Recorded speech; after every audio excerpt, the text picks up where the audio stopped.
مولاي صل وسلم دائما أبدا على حبيبك خير الخلق كلهم نبوي سيرت سيد الكونين والثقلين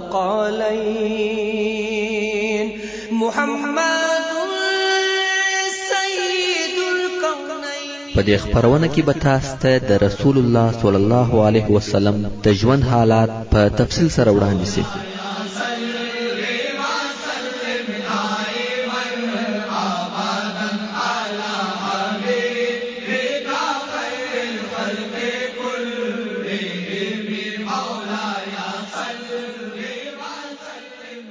تعليم الإسلام. أعوذ بالله من الشيطان الرجيم. بسم الله الرحمن الرحيم. إن الحمد لله نحمده ونستعينه ونستغفره ونعوذ بالله من شرور أنفسنا ومن سيئات أعمالنا.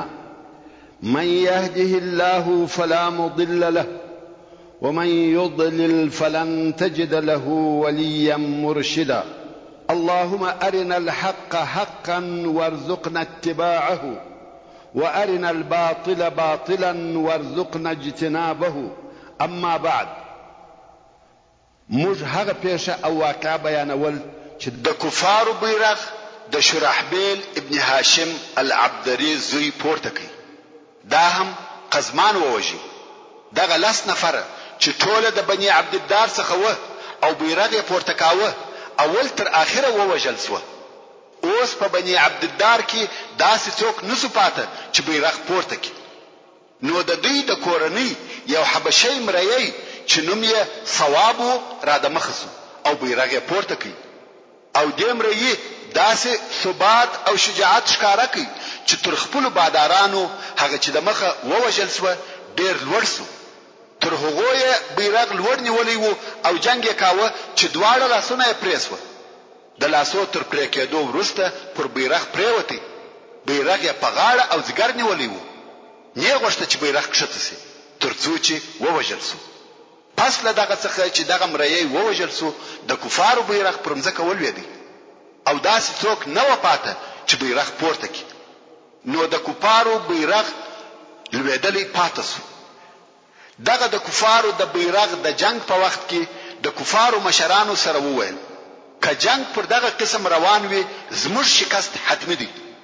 موږ باید مسلمانان په بل شي مشغوله کو.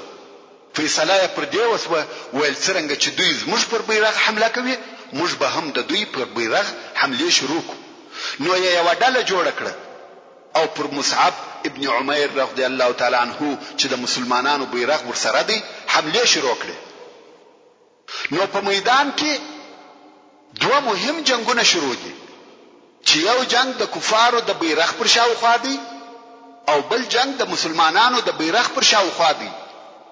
خو مصعب ابن عمیر رضی الله تعالی عنہ ثابت او قائم پر خپل ځای ولاړ دی. مسلمانان د څخه دفاع کوي. په دغه وخت کې چې د جنگ شدت د کفارو د بیرغ پر شاوخوا دوام لري هلته د میدان جنگ په نورو ټولو نقطو کې هم ترخه جنگونه روان دي. د مسلمانانو پر زړه او بدنو ایمانی تجلی غالب وي او د کفارو د لشکر په صفو داسې ورننوتل لکه د اوبو سیلونه چې په شیلو کې ځغلي. ابو دجانه رضی الله تعالی عنہ چې سر یې په سره دسمال تړلی او د رسول الله صلی الله علیه و آله وسلم توره په لاس کې و. دا یې ټینګ عزم او قوي اراده کړې و چې دغه توري حق ادا کړي. په جنگ یې داسې شروع وکړه چې د کفارو په لشکر ورننوتی او هر مشرک چې په مخه ورځي وژني. د کفارو د لشکر صفونه یو په بل پسې نړوي. زبیر ابن العوام رضی الله تعالی عنہ وایي کوم وخت چې ما د رسول الله صلی الله علیه و آله وسلم څخه توره وغوښته او ما ته را نکړه زما په زړه کې یو څه نا امیدي پیدا شوه او د ځان سره مې وویل زه د صفیه او د صلی الله علیه و آله وسلم د عمه زویم او د قریشو څخه یم زه تر ابو دجانه رضی الله تعالی عنہ د مخه ورولار سوم او تر مې ځنی وغوښته خو ماته یې را نکړه او دته یې ورکړه. نو په والله زبه په ابو دجانه پسې ګورم چې دای څه کوي، په پسې يم. ابو دجانه خو اول هغه سر دسمال راوېستی او سر یې په وتړي. انصار وویل ابو دجانه د مرګ دسمال راوېستی. ابو دجانه رضی الله تعالی عنہ د دشمن پر طرف ورهیسو او دغه شعرونه یې ویل: انا الذي عاهدني خليلي ونحن بالسفح لدى النخيل ان لا اقوم الدهر في الكيول اضرب بسيف الله والرسول. نو هر څوک چې د مشرکانو څخه په مخ ورتلی هغه وجي. زبیر ابن العوام رضی الله تعالی عنہ وايي په کوپارو کې یو ډیر جنگي سړی وو چې زموږ یو زخمی نه پریښاوه مګر ژر به هغه ته ځان ورورساوه. او اوس دغه دوه چې یو ابو دجانه دی او بل دغه مشرک دی په میدان جنگ کې یو بل ته سره ورنږدې کیږي. ما و الله عزوجل ته دعا وکړه چې دوی سره مخامخ شي. څو هغه چې دوی دوه سره مخ په مخ شو. اول مشرک د توري واری پر وکی، ابو دجانه د هغه واری په خپل سپر سره وګرځاوه او بیا ابو دجانه تور پر پورته کړه. داسې سخت یې ووهه چې په دغه اول واری ووجي. بیا نو ابو دجانه د کفارو په سپونه نوتی ترڅو چې هغه د شذو و مشري او قومندان ته ورسېدي. تاسو په هیڅ چې شذ همیشه د لشکر تر شاوي. یعنی ابو دجانه رضی الله تعالی عنہ په دغه جنگ او وهلو کې د کفارو تر لشکر ووتی. ابو دجانه نه دی خبر چې دا شذ دي. ابو دجانه وایي یو انسان می ولیدي چې د خلق مخانه په مونږه ورسرل. زه ورته ودرېدم. کوم وخت چې می تور پر پورته کړه چیغه کړه کمی قتل هغه شذ و. نو می د رسول الله صلی الله علیه و آله وسلم تر دې مکرمه وبلل چې شذ په وهم. برته ملاس را وګرځاو. ورونو هغه شذ هند بنت عتبه د ابو سفیان زوجه و. زبیر ابن العوام رضی الله تعالی عنہ وايي ما ابو دجانه ولیدي چې تور د هند بنت عتبه پر سر پورته کړه او برته لاس کښته کی وې نه وهل. ما د ځان سره وویل چې الله او رسول الله پوهیږي چې ولې ونه وهل. ابو دجانه رضی الله تعالی عنہ د رسول الله صلی الله علیه و آله وسلم د تور حق ور ادا کړ. دونه کفار یې په هغه تور ووهل چې واقعا هم تور د ډیر وهلو څخه کجاسوه. کعب ابن مالک رضی الله تعالی عنہ وايي کوم وخت چې ابو دجانه تور واخسته نو ما دا نیت وکي چې زه باید د معلومات وکم چې دوی څه کوي، آیا رښتیا د توري حق ادا کوي کیا. نو می کوشش کاوه چې په جنگ کې د پر شاوخوا یم چې وینم چې دوی څه کوي.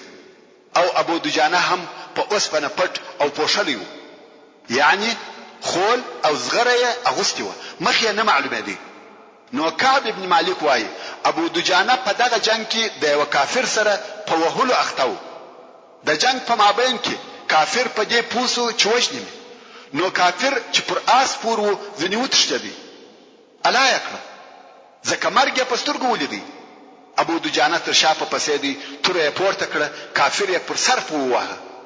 د ابو دجانه د ډیره قوته کافر دوه ځای سو او تر د هغه تر آس ورسېده. کافر د آس څخه دوه حصے ولويدي. کعب رضی الله تعالی عنہ وايي ابو دجانه د خپل مخ څخه خول پورته کوي او ماته وکتل. ویل څنګه بوله یا کعب زه ابو دجانه يم. دا د احد په ورځ د ابو دجانه رضی الله تعالی عنہ د جنگ یو نمونه و چې د رسول الله صلی الله علیه و آله وسلم د توري حق یې څنګه ادا کړ. او حمزه رضی الله تعالی عنہ هم د زمری پر قسم جنگ کاوه. د دشمن د لشکر په مابین کې ولاړ دي، داسې وهل او حمله کوي چې مثل یې نه دی لیدل شوی. د کفارو پهلوانان د مخه څخه داسې زغلي لکه د زورور باسخه چې د درختو بلګونه زغلي. سره د هغه چې د بیرغ اخیستونکو په وجلو کې برخه واخیسته، خو د کفارو په نورو پهلوانانو یې هم داسې کارونه وکړه چې چا په چا نه دي کړي. ترڅو چې په داسې حال کې په شهادت ورسېدي چې د جنگیالو پهلوانانو په مقدمه کې وو. مګر هو حمزه رضی الله تعالی عنہ داسې ونه وجل سو لکه پهلوانان چې په میدان جنگ کې مخ په مخ وجل کیږي. بلکې داسې په خیانت سره د شاه د طرفه ووژل سو لکه پر هغه نامتو قهرمانانو چې په تاریکیو کې د شاه د طرفه حمله کیږي. د حمزه رضی الله تعالی عنہ قاتل وحشي ابن حرب وایي زه د جبیر ابن مطعم رأی وم. هغه مطعم چې اکایه د بدر په ورځ د مسلمانانو د طرفه وژل شوی و. کوم وخت چې قریش د احد و جنگ ته تله جبیر ماته وویل کتا د رسول الله صلی الله علیه و آله وسلم اکا حمزه زما د اکا په عوض کې ووژي ته آزاد یې. وحشي وایي زه چې یو حبشي ځوان وم او په نیزه مې داسې وشتل کول چې ډېر لږ به زما واري خطا کېدی نو مې دا سودا قبول کړه او احد ته د خپلې ازادۍ دپاره راووتم. اوس چې دوه لښکره سره مخامخ او یو ځای سوه نو زه د جنگ و میدان ته د حمزه د وژلو دپاره ورداخل سوم او په هغه پسې ګورم. کوم وخت چې مې دی د خلقو په مابین کې ولیدی لکه هغه قوي اوښ چې خلق یوې او بلې خوا ته چپه کوي. ورونو دا د وحشي وینا ده زه را نقلوم کنه زه د سیدنا حمزه رضی الله تعالی عنہ په باره کې داسې مثالونه نسم ویلی او په هغه کتاب کې چې زه دغه بحث ځینې را نقلوم هم عینا دغه الفاظ لیکلي وه. نو وحشي وایي هیڅ شی یې مخته نسوای درېدلی. وایي په والله ما د ده دپاره ځان تیاراوه او دی مې په کار نو به د یوې درختې یا یوې ډبرې تر شا پټ پټ کېدم چې ما ته رانږدې سي او وارې پر وکم. په دغه وخت کې سباح ابن عبدالعزا تر ما ور د مخه سو. حمزه رضی الله تعالی عنہ چې هغه ولیدی ویل را د مخه سه یبنه مقطعه البذور ځکه د دغه سباح مور کوچنیان سنتول. وحشي وایي سباح ابن عبدالعزا یې داسې وواهه لکه سر چې په خپله په حواسو. وحشي وایي خپل نیزه مې څو واره وشورول چې د خپل نشانه څخه مې ښه اطمینان حاصل کړي نو مې پر ور وغورځول. نیزه د سیدنا حمزه رضی الله تعالی عنہ په شا ننوتل او تر نس یې ووته خو حمزه رضی الله تعالی عنہ نه ولوېدی. نیزه په نس کې ده خو بیا هم غزار نسو مخ یې راواړاوه او زما پر طرف را رهي سو. وحشي وایي ما خپل مرګ ولیدی نیزه تر نس وتلې ده او دی زما پر طرف را رهیدي. وایي پوه سوم چې اوس نو ما وژني او په بیره کې سوم. کوم وخت چې ما ته رانږدې سو غزار سو. ما هم تر یو څه وخته انتظار ورته وکړ چې دا مې یقین سو چې اوس نو مړ دی. ورغلم هغه خپله نیزه مې واخیسته او د جنگ میدان مې پرېښاوه ځکه زما د بل چا سره کار نه و. زما ازادي د حمزه رضی الله تعالی عنہ په وژلو پورې تړلې وه او هغه کار مې وکړ او دی مې د دې دپاره ووژي چې زه آزاد سم. او کوم وخت چې مکې مکرمې ته ولاړو زما مالک زه آزاد کړم. سیدنا حضرت حمزه رضی الله تعالی عنہ د رسول الله صلی الله علیه و آله وسلم اکا د مسلمانانو د میدان جنگ مشهور قهرمان په دغه طریقه سره شهید کړل. انا لله و انا الیه راجعون. د دغه لوی تاوانه او شدید خساره سره سره چې د اسد الله او اسد رسول الله حمزه ابن عبد المطلب رضی الله تعالی عنہ په وجلو مسلمانانو ته ورسېده بیا هم مسلمانان پر ټول میدان جنگ مسلط و. ابو بکر، عمر ابن الخطاب، علي ابن ابي طالب، زبير ابن العوام، مصعب ابن عمير، طلحه ابن عبيد الله، عبد الله ابن جحش، سعد ابن معاذ، سعد ابن عباده، سعد ابن ربيع، انس ابن نضر رضي الله تعالى عنهم اجمعين او نورو د دوی په مثل اصحاب کرامو داسې جنگ کاوه چې د مشرکانو عزم یې ورمات کی او اوږې یې رېږدېدلې. د احد د ورځې د اسلامي قهرمانانو څخه یو هم حنظله دی. حنظله رضی الله تعالی عنه د هغه ابو عامر الفاسق زوی دی چې لږ مخکې بیان درته وسو. حنظله په دغه شپو کې تازه واده کړی و. د شنبې په ورځ سهار چې د جنگ غږ او نارې واورېدې د خپل ښځې د غېږې څخه ووتی او فورا د جهاد پر طرف رهیسو. کوم وخت چې میدان جنگ ته ورسېدی د مشرکانو د لشکر پر طرف رهیسو. د مشرکانو د لشکر په صفو او قطارو کې په جنگ کولو رهیدي ترڅو د کفارو مشر ابو سفیان ته ځان ورساوه. قریب و چې ابو سفیان ووجني خو الله عزوجل د هغه تر وجلو د مخه شهادت د په نصیب کړی وو. پر ابو سفیان یې تر پورته کړ. اوس چې وهیه شداد ابن الاسود کافر پر د واری وکي او د یې په شهادت ورساوه. لږ ورسته یا د جنگ تر تمامېدو ورسته چې رسول الله صلی الله علیه و آله وسلم د مبارک جسد ولیدي نو یې وفرمایل ستاسو دغه ملګری ته ملائکه غسل ورکوي، تاسو د معلومات وکي چې ودته څه پیښو. نو یې د شدي څخه پوښتنه وکړه.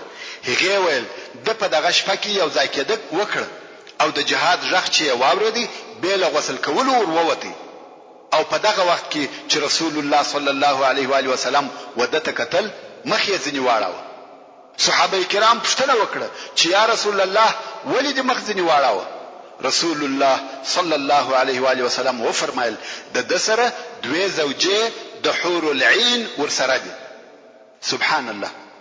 په څو لحظو کې شهادت او بیا جنت په نصیب سو. دا د جهاد فی سبیل الله برکت دی چې هر څونه ګناهکار انسان په څو لحظو کې جنت ته رسوي. دا د الله جل جلاله سره بیع او معامله ده.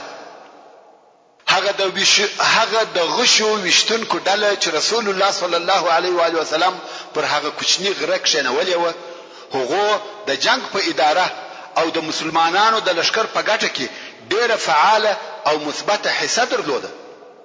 د مشرکانو د لشکر د سپرو ټولي چې مشر او قومندان خالد ابن ولید او ابو عامر الفاسق معاون وو، درې واره شدیده حمله وکړه چې د اسلامي لشکر دغه چپه طرف مات کی او د شاده طرفه پر مسلمانانو حمله وکړي چې په دې ډول سره د مسلمانانو د لشکر په سپو کې بلبله او بے نظمی راولي او د کفارو د لشکر په مابین کې محاصره سي.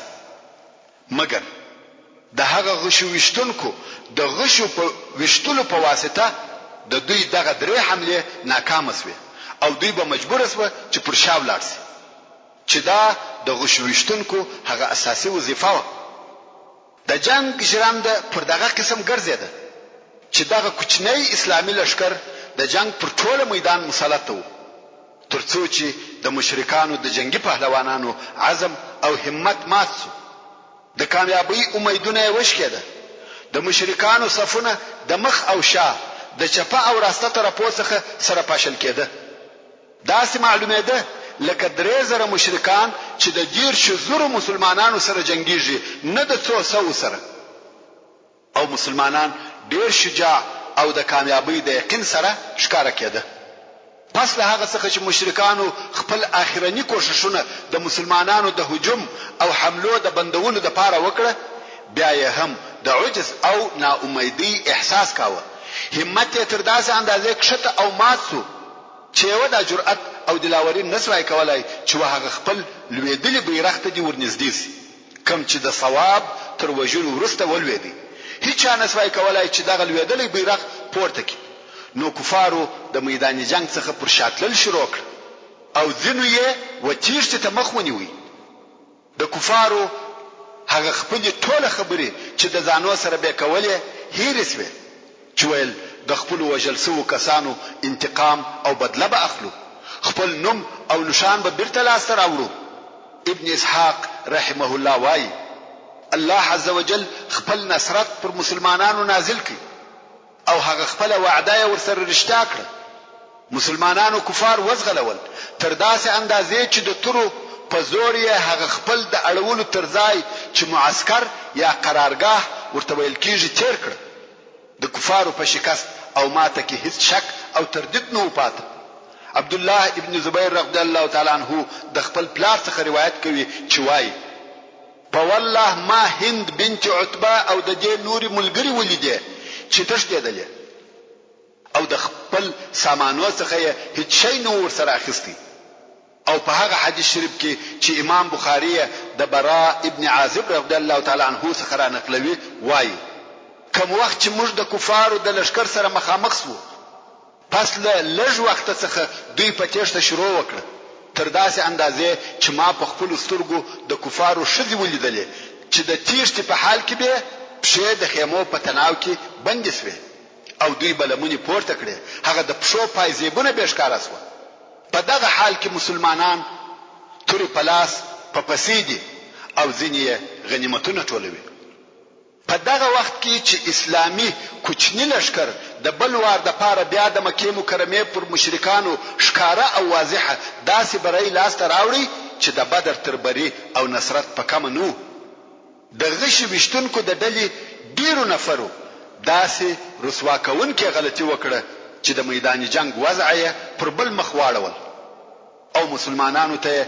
ډیر درانه تلفات ورسول دغه د دوی غلطي قریبه و چې د رسول الله صلی الله علیه و آله وسلم د وجل کېدو سبب وګرځي دغه د دوی غلطي د مسلمانانو پر هغه شهرت او هیبت پر هغه دبدبه او کامیابی ډیر بد اثر وکړي کما چې تر بعد وروسته لاس تر وړي و موږ مخکې د رسول الله صلی الله علیه و آله وسلم هغه واضحه او شدید اوامر درته بیان کړه کوم چې دغه غشي وشتونکو وټولې ته صادر کړی و چې ویل تاسو به په دغه غره کې پر خپل ځای ناست یاست تاسو زموږ د کامیابی او شکست سره هیڅ تعلق نشته ترڅو چې ما امر نوی درته کړی خپل ځای به نه پرېږدي پر دغه شدیدو او واضحه اوامر سربېره کوم وخت چې غشي وشتونکو ولیده چې مسلمانان د دشمن څخه غنیمتونه ټولوي پر دوی هم حب د دنیا غالب شو نو ځینو نور تول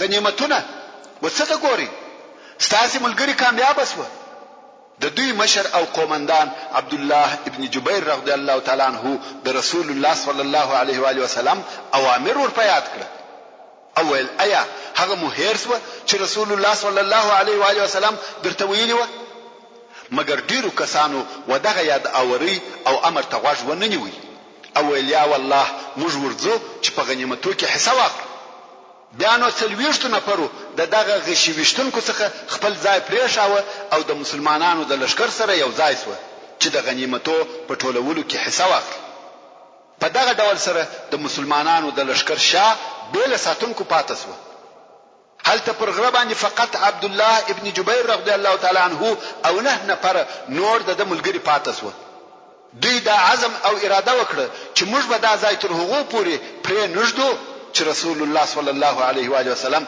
اجازه راته کوي او یا به ټول وجل کیږو کوم وخت چې دغه غشي وشتونکو خپل ځای پریښاوه دا د خالد ابن ولید د پاره یو طلایی چانس او موقع و په دغه وخت کې چې خالد ابن ولید لا نو مسلمان شوی او د کفارو په لشکر کې د سپرو د ټولي قومندان وو خالد دغه ټوله جنگ په وخت کې د هغه خپل ټولي سره نږدې او هغه غرته موجود وو کم چې هلته د رسول الله صلی الله علیه و آله وسلم په امر د مسلمانانو غشي وشتون کې ناست و هر وخت چې به خالد د حمله او په جنگ کې د ګډون اراده وکړه غشي وشتونکو به دی او د ملګری په غشي وشتل او د ټولي به بیرته شاته ولاړ هغه وخت چې د کفارو پر بیرغ مسلمانانو حمله کوله خالد د خپل ټولي سره درې واره کوشش وکړي چې د بیرغ و کومک ته ورسي مګر درې سره واره غشي وشتونکو د غشي په وشتلو سره منع کاوه او نه پریښاوه چې په جنگ کې ګډون وکړي نو خالد ابن ولید او د سپرو ټولي په ټوله جنگ کې معطله پاتوه نه د غره د طرفه پر مسلمانانو ورتلای سوای او نه جنگ ته داخلي دای سوای مقصد دا چې دغه غشي وشتونکو د احد په غزا کې ډېر اهمیت درلودي د میدان جنگ ډېره مهمه نقطه نیولې و اوس چې غشي وشتونکو خپل ځای پریښاوه او په میدان جنگ کې د غنیمتو په ټولولو مشغول شو خالد ابن ولید چې دغه لحظه په انتظار ولاړ وو او ویل ده چې هغه غشي وشتونکي چې دې نه پریښاوه ولاړ ژر یې خپل ټولي امر کړ چې دغه غره ته درځي اوس نه غواړي چې د غره تر شاو میدان جنگ ته ورسي بلکې په خپل پر غره ورخیږي هغه لاس نفره چې پر غره پاتې و هغه کوشش وکړي چې د غشو په وشتلو یې وګرځوي مګر لاس نفره د پوره لشکر په مقابل کې څه کولای شي خالد د خپل ټولي سره غره ته وروختی عبد الله ابن جبیر رضی الله تعالی عنہ او د هغه سره پاتې ملګری ټول په شهادت ورسول اوس غر د خالد تر تسلط لاندې شو او بیا د غره تر شا د جنگ و میدان ته ور داخل شو اوس د خالد ټولي د مسلمانانو د لشکر تر شا سوه. د مخه ټوله کفار د مسلمانانو د لشکر و مخته وه، او اوس چې د غره تر شا ځینې کفار میدان جنگ ته ورتیر سوه، نو د خالد ټولي د مسلمانانو د لشکر تر شا سوه. هلته ځینې مسلمانان په میدان جنگ کې غنیمتونه ټولوي او ځینې یې د پاته کفارو سره په جنگ مشغوله دي. دلته د خالد د سپرو ټولي ناره او پر مسلمانانو حمله شروع کړې. په دغه نارو سره هغه مات شوي مشرکان پوه سوه چې د جنگ په حالاتو کې بدلون راغلی. هغه هم پر مسلمانانو مخ را وګرځاوه. مسلمانان د شاده طرفه وهل کیږي او هغه مسلمانان چې د جنگ په اولو قطارو کې و هغه نه دي خبر چې څه پیښه ده. هغه بیرته پر شا را وګرځېده. په دغه وخت کې د کفارو څخه یوې ښځې چې عمره بنت علقمه الحارثیه وه د کفارو لوېدلې بیرغ پورته کړي او شاوخوا مشرکان پر راوګرځېده. یو د بلې سره نارې کړې چې راټول سي او جنگ مه پرېږدئ. اوس هغه مسلمانان چې په بې خبرۍ کې د شاده طرفه د خالد ټولۍ پر راغله او وهیه د خالد د ټولۍ څخه د مخ و طرف ته ځغلي او د میدان جنگ د اولو صفو مسلمانان چې په هیڅ نه دي خبر د شاوه طرف ته وګرځېده. هلته د خالد د ټولۍ څخه چې ځغلي د دوی په مخ ورځي او په تورو یې وهي، ځکه جنگ دی ټول په زغرو پټ دي، دوست او دشمن نه سره پیژندل کیږي. اوس په خپله د مسلمانانو په مابین کې جنگ شروع شو او د بلې خوا مسلمانان د مخ او د شاده طرفه څخه وهل کیږي. مسلمانان د میدان جنگ په مابین کې داسې سوه لکه د ژرندې د دوو پلو په مابین کې چې وي، یا لکه د غچي په خوله کې چې راسي، د دواړو طرفو څخه وهل کیږي. په دغه وخت کې رسول الله صلی الله علیه و آله وسلم د مسلمانانو د یوې کوچنۍ 9 نفرې ډلې سره د لشکر تر شا ولاړو. د مسلمانانو قهرمانانه جنگ او د کفارو تیښته یې لیده چې ناببره او په پوره بې خبرتیا کې د خالد ابن ولید د سپرو ټولۍ د مسلمانانو تر شا ولیده. اوس نو دلته د رسول الله صلی الله علیه و آله وسلم و مخته دوې لارې وې چې یا به په ډیره چابکۍ سره خپل ځان او دغه 9 نفره ملګري د امان او پټ ځای ته رسوي او خپل محاصره سوی لشکر به خپل تقدیر ته پریږدي چې څه ورته پیښیږي هغه به ورته پیښ شي، او یادا چې خپل ځان په خطر کې واچوي، خپل پاشلو اصحاب تورناري کې چې د صلی الله علیه و آله وسلم پر شاوخوا راټول سي او د هغو څخه بیرته یو قوي جبهه جوړه کړي چې د هغو په واسطه خپل محاصره سوی لشکر د محاصرې څخه خلاص او د احد د غره ولور ته بوزي. دلته نو د رسول الله صلی الله علیه و آله وسلم بمثل شجاعت او عبقریت وزلیدي. په لوړ اواز سره خپل اصحاب کرام تورنار کړه عباد الله. رسول الله صلی الله علیه و آله وسلم په هدي چې د اواز به تر مسلمانانو د مخه مشرکان واوري. هغه مشرکان چې په ټولو مسلمانانو کې تر هر چا د مخه رسول الله صلی الله علیه و آله وسلم پکارو، مگر بیا هم په لوړ اواز سره ناره کړله عباد الله انا رسول الله. د الله بندگانو زه رسول الله يم، دلته راسي. په دغه خطرناک وخت کې رسول الله صلی الله علیه و آله وسلم په دغه ناره سره خپل ځان په خطر کې واچاو. مگر مسلمانان چې د کفارو په محاصره کې لویدلی و صحیح فکر یې د لاسه ورکړی وو، بیل خپل ځانو څخه د بل شي په فکر کې نه و. ډیرو یې د تیښتې لار اختیار کړه او د جنگ میدان یې پرېښاوه او دوی نه پوهېده چې وروسته څه کیږي او څه پیښیږي. تر داسې اندازې چې ځینې تښتېدونکي خلق و مدینې منورې ته ورسېده او ځینې یې وغره ته وختل. ځینې چې د جنگ د اولو صفو څخه راګرځېده د مشرکانو په لشکر ګډ سوه. دوه لشکره سره ګډ وډ دي، مسلمان او مشرک نه سره معلومیږي. دلته نو په خپله په مسلمانانو کې قتل او وژنه پیښ شوه. ځینو مسلمانانو ځینې نور مسلمانان د نه پیژندګلوۍ په سبب وژل. امام بخاری د حضرت عائشه رضی الله تعالی عنها څخه روایت کوي چې وایي کوم وخت چې د احد ورځ و او کفارو واضحه ماته وخوړه، ابلیس ناره کړه یا عباد الله اخراکم، یعنی د شاده طرفه څخه ځانونه وساتئ چې دشمن د شاده طرفه درغلی. په دغه ناره سره د مسلمانانو د صفو اول خلق را وګرځیدل او د خپل ورستنوي صفو سره په وهلو شروع وکړه. حتی حذیفه ابن یمان رضی الله تعالی عنہ وایي چې ما خپل پلار ولیدي چې مسلمانان یې د دوه طرفو څخه وهي او ما پر ناره کړه عباد الله دا زما پلار دی، مګر د جنگ میدان توت وو او چا زما ناره نه اوریدلې. تر هغه یې واه چې وی وشي او بیا حذیفه رضی الله تعالی عنہ وویل الله دې عفو درته وکړي. نو دغه کسان چې په میدان جنگ کې پاتې و په هغه کې دغه ګډوډي پیښه شوه. ډېر کسان لکه ورک داسې و نه پوهېده چې چیرې ولاړ شي او څه وکړي.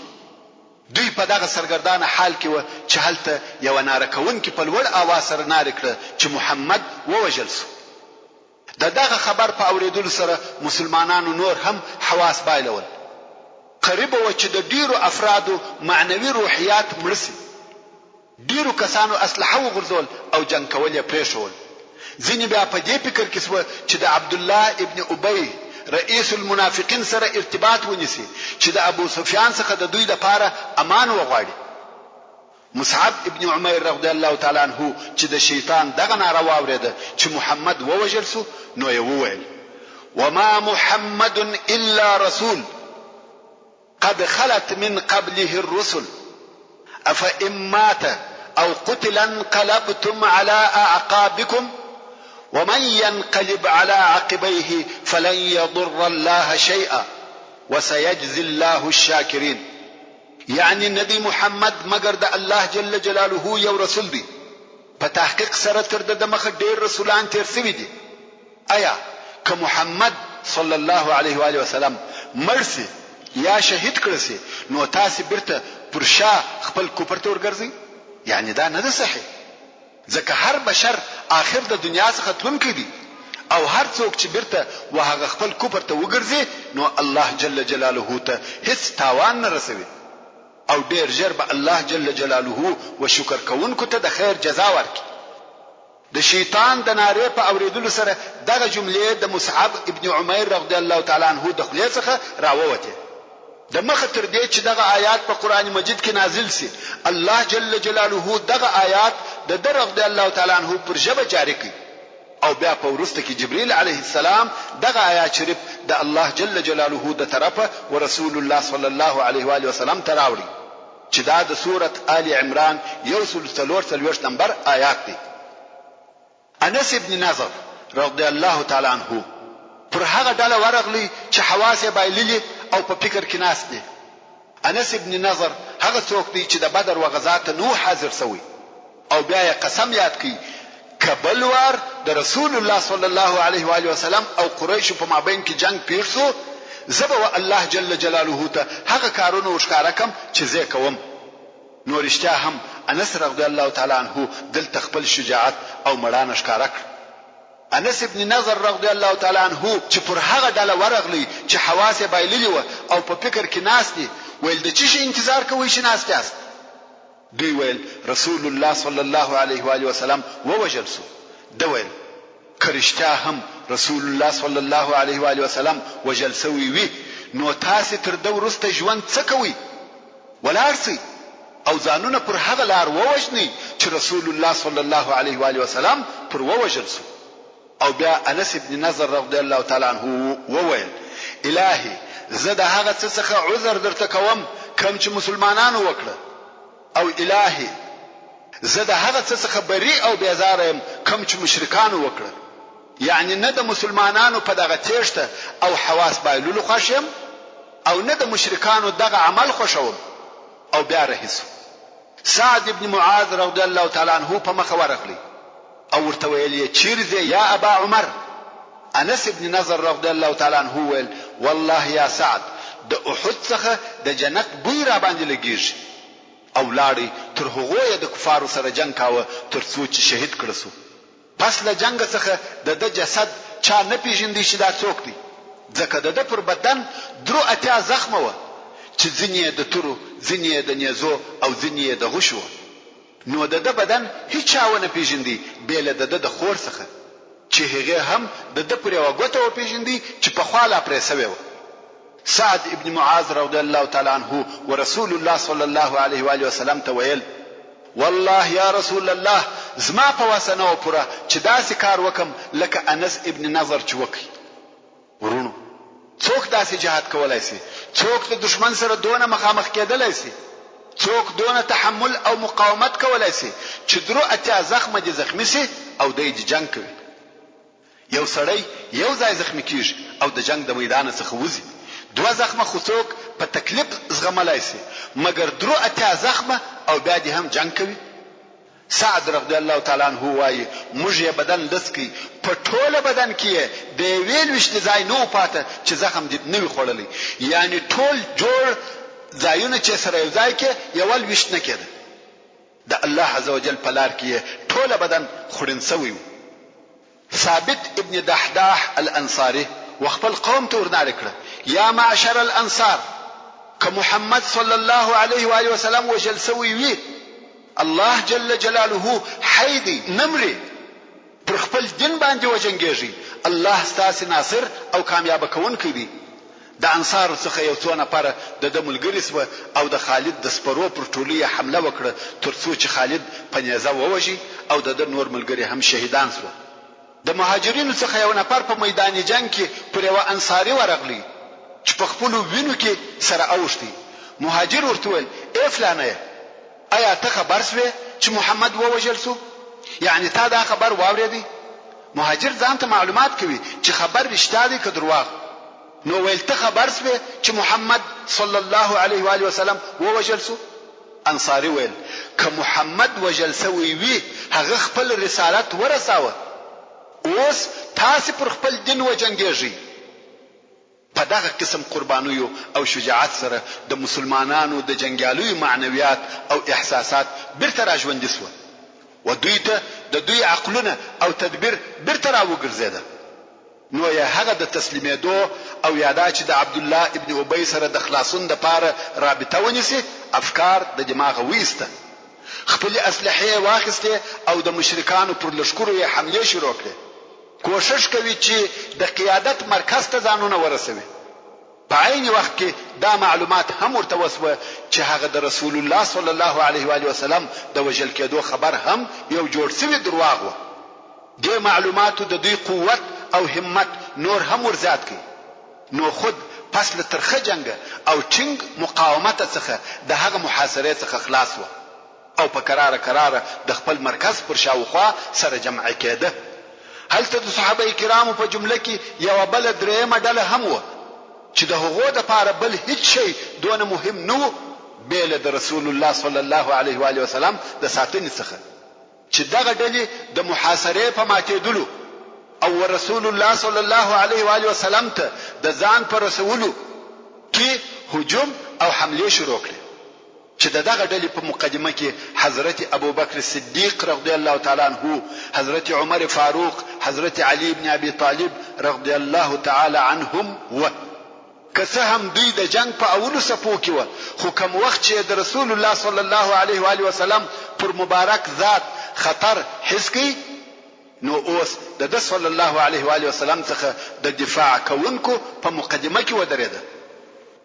کوم وخت چې د مسلمانانو د لشکر ډېر حصہ هلته په محاصره کې و او د مشرکانو د ژرندې د دوو پلو په مابین کې میده کېده، هلته د رسول الله صلی الله علیه و آله وسلم پر شاوخوا ډېر شدید جنگ روان.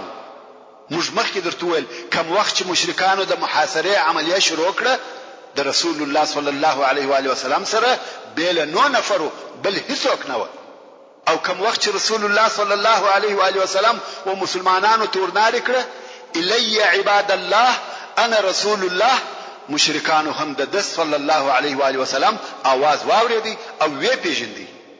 د مخ تر دې چې رسول الله صلی الله علیه و آله وسلم ته د مسلمانانو د لشکره څخه یو څوک را ورسیږي، کفارو په خپل ټول قوت او شدت سره پر د علیه الصلاۃ والسلام حمله وکړه.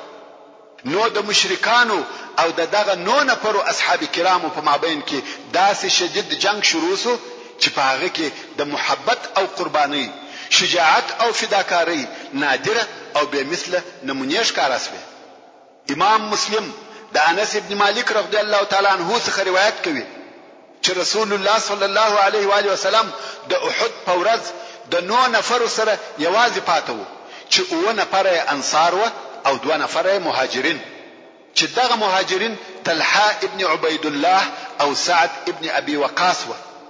کوم وخت چې کفار ودا علیه الصلاة والسلام ته ورنږدې شو رسول الله صلی الله علیه و آله وسلم و فرمایل څوک دغه کفار زما څخه شړي او لري کوي او هغه لره جنت دی یا په جنت کې زما ملګری دی. د انصار څخه یو سړی ورته مخسو تر هغه یې جنگ کاوه چې ووجل سو. کفار نور هم رسول الله صلی الله علیه و آله وسلم ته ورنږدې شو. د غرنګ یو نفر د انصار څخه ورته درېږي ترڅو چې وسره ووجل سو. رسول الله صلی الله علیه و آله وسلم وخپل مهاجر ملګرو ته وویل موږ د خپل ملګرو سره انصاف ونکړو او د هغه 9 نفرو انصارو آخري نفر عماره ابن یزید ابن سکن رضی الله تعالی عنه د هم تر هغه جنگ وکي چې زخمونه ډیر سو او پرمځکه ولوېدي. د عماره ابن یزید رضی الله تعالی عنه تر غزارېدلو او لوېدلو وروسته فقط رسول الله صلی الله علیه و آله وسلم او 2 قریشی ملګری پاتې سو. امام بخاری او امام مسلم د ابي عثمان رضی الله تعالی عنه څخه روایت کوي چې وایي د احد د ورځې په ځینو وختو کې د رسول الله صلی الله علیه و آله وسلم سره بیل طلحه ابن عبید الله او سعد ابن ابي وقاص رضی الله تعالی عنهما څخه بل هیڅوک نه وپات او دغه نو نسبت د رسول الله صلی الله علیه و آله وسلم وجوانته هغه مشکل ترين وخت او ساعت او وکفارو ته یو طلایی چانس وو چې په لاس ورغلی. خو مشرکانو هم دغه طلایی موقع او فرصت څخه په استفاده کولو کې هیڅ سستی او تنبلی و نکړه. غواړي چې دغه وخت څخه اعظمي فائدہ واخلي نو یې خپل حمله ټوله ورسول الله صلی الله علیه و آله وسلم ته متوجه کړي او په دې امید دي چې دی علیه الصلاة والسلام د بین یوسف. په دغه وخت کې عتبه ابن ابي وقاص چې د سعد ابن ابي وقاص رضی الله تعالی عنه ورور دی او مشرک دی رسول الله صلی الله علیه و آله وسلم په ډبره وويشتي او ډبره د رسول الله صلی الله علیه و آله وسلم پر مخ ومشته. د رسول الله صلی الله علیه و آله وسلم د راسته طرف په کښته زامه کې هغه غاښ ووتی چې په عربي کې رباعیه ورته ویل کېږي او رباعیه هغه غاښ دی چې د نیش او د مخ د 2 جوړه غاښو په مابین کې دي او د رسول الله صلی الله علیه و آله وسلم لاندې شونډه زخمی شو. په دغه وخت کې عبد الله ابن شهاب الزهري کافر ورسول الله صلی الله علیه و آله وسلم ته ورده مخسو او پر تندې زخمی کړي یا زموږ په اصطلاح سر مبارک ورمات کړي. د بل طرفه څخه یو بل حاسد او عنید د اسپور عبد الله ابن قمعه ملعون راغلی تر پورته کړه پر رسول الله صلی الله علیه و آله وسلم یې واری وکړي. تر په ډیر شدت او قوت د رسول الله صلی الله علیه و آله وسلم پر اوجو مشته. څنګه چې رسول الله صلی الله علیه و آله وسلم 2 زغری یو پر بل سربېره اغوستي وي نو د توري واری دغه زغرو په سبب د پریکېدو تاثیر ونکړي ځکه تر پر اوسپنه ومشته مګر واری ډیر قوي او شدید وو. تر یوې میاشتې زیات رسول الله صلی الله علیه و آله وسلم د اوجې د درد څخه شکایت کاوه. فکر وکړئ دغه کافر لعنت الله علیه په څونه قوت سره رسول الله صلی الله علیه و آله وسلم وهلی وو چې د هغه وهلو څخه تر یوې میاشتې زیات د رسول الله صلی الله علیه و آله وسلم اوجه خوږېده. دوهم وار بیا ابن ام قمعه ملعون پر راغلی او رسول الله صلی الله علیه و آله وسلم یې په توره په ډېر قوت او شدت سره پر سر ووهه او ویل واخله زه ابن قمعه یم. رسول الله صلی الله علیه و آله وسلم چې د خپل مبارک مخ څخه ویني پاکولې ورته ویل اقمعك الله یعنی الله دې ذلیلک. الله عز وجل د رسول الله صلی الله علیه و آله وسلم دغه دعا قبول کړه. ابن قمعه چې دغه جنگ څخه خپل کور ته ولاړی نو بیا وختونو پسو ته ورووتی د پسونه چې د غره پر ولاش ګرځیده د هلته ورغلی د پسو په مابین وردنه وتی د پسو څخه یو شکرور وزګړي پر اعلی کړ او د یې په سر داسې وواهه چې د غره د لاشه څخه لاندې واچاوه. په ګیلېدو لاندې ولوېدی، ټوک ټوک او مردار شو. نو دغه ابن قمعه چې دوهم وار بیا په قوت سره په توره پر سر وواهه، د هغه خول چې د اوسپنې د زنجیرانو څخه جوړ شوی وو او د رسول الله صلی الله علیه و آله وسلم پر سر وو، د یو زنجیر دوه حلقې یا دندانې د رسول الله صلی الله علیه و آله وسلم په سر نه نوتلې. پر دغه سربېره بیا هم رسول الله صلی الله علیه و آله وسلم ولاړ دی، سره د دې چې پر رسول الله صلی الله علیه و آله وسلم د تورې دوه ډېر سخت او شدید وارونه وسوه، خو بیا هم پر رسول الله صلی الله علیه و آله وسلم کې طاقت سته او مقاومت کوي. ورونو، تاسو به نن ورځ د کفارو و ځینو کارو او خبرو ته په تعجب کې یاست چې دوی ولې پر رسول الله صلی الله علیه و آله وسلم دغه سناوله خبرې کوي. خدا د تعجب وړ او د تعجب ځای نه دی. تاسو د رسول الله صلی الله علیه و آله وسلم وژوند ته وګورئ چې د دعوت د اول ورځ څخه د شیطان نوکرانو زموږ د لارښوونکي نور سره څه کول او څه کړي دي، خو الله عزوجل خامخا خپل دین غالبه کړي او غالبه کوي. د سپو غپا و اسمان ته نه رسیږي، یا وایي د سپې په خوله دریاب نه مردارېږي. په صحیح حدیث کې راغلی دي کوم وخت چې د رسول الله صلی الله علیه و آله وسلم مبارک غاښ مات شو او په سر کې زخمی شو، رسول الله صلی الله علیه و آله وسلم د خپل مبارک مخ څخه وینې پاکولې او ویل یې څنګه به هغه قوم خلاص او کامیاب شي چې دوی د خپل نبی مخ ورزخمی کوي او غاښ ورمات کوي. حال دا چې دغه نبی و الله ته دعوت وي. الله عزوجل په دغه باره کې د سورة آل عمران په 128 نمبر آیات کې فرمایي: ليس لك من الامر شيء او يتوب عليهم او يعذبهم فانهم ظالمون.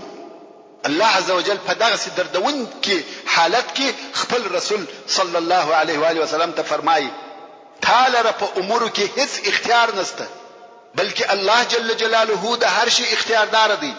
یا به الله جل جلاله د دوی توبه قبول کړي یا به دوی ته عذاب ورکړي، او بهشکه چې دوی ظالمان دي. ورونو، په حق سره مشرکان د خپل وحشت او بربریت په سبب د دې وړ او لایق و چې رسول الله صلی الله علیه و آله وسلم شرع ورته وکړي، مګر د الله جل جلاله دا اراده و چې خپل رسول تر هغه خپل جلیل او عظیم منصب نور هم لوړ او عظیم کړي، او د خپل رسول د شو اخلاقو یو ډېر لوړ او شاندار نمونه قائمه کړي، او ټول دنیا ته دا وښکاره کړي چې ټول بشریت دی دغه سید المرسلین و صبر او تحمل، حلم او عفو ته وګوري. محترم ورونو، زموږ د بحث پاتې حسابه ان شاء الله تعالی پراتونکو کې واوري. سبحان ربك رب العزة عما يصفون وسلام على المرسلين والحمد لله رب العالمين.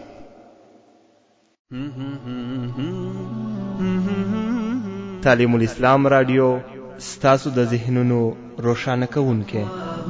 تشرب من وحي الرحمن 9.9 FM کندهار. يمنحها شهدا وحفا